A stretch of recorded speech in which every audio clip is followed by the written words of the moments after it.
ঈদের আগের দিনেও নারীর টানে বাড়ি যাচ্ছেন ঘরমুখী মানুষ। বৃষ্টির কারণে ভোগান্তি কিছুটা বেশি, ফলে ঢাকা টাঙ্গাইল মহাসড়কের চন্দ্রা গাজীপুর ও চন্দ্রা নবীনগর সড়কে ধীরগতিতে চলছে গণপরিবহন।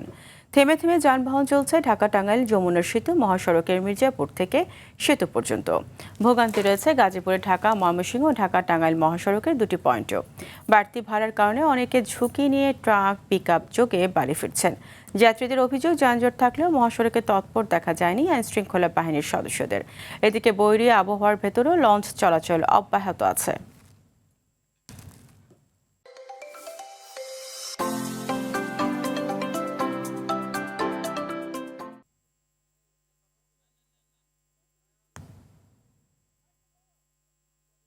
এমনিতে আর এখন ভাড়া হচ্ছে 600 700 800 দিয়ে দেবা পারতেছে ওইভাবে নিতেছে। আজকে এরা ভাড়া চাইতেছে 1000 করে, তাও ধনবাড়ি নামাই দেবো। আমরা জামালপুর যাইতে আমার ঘরে ভাড়া লাগে সর্বোচ্চ 300 টাকা, এখন চাইতেছে 1000 টাকা। গেছে বাড়িদের সাথে অনেক ভালো যানজট। পল্লী বিদ্যুৎ থেকে হেনা আসতে প্রায় 2 ঘন্টা সময় লাগলো আমার আসতে।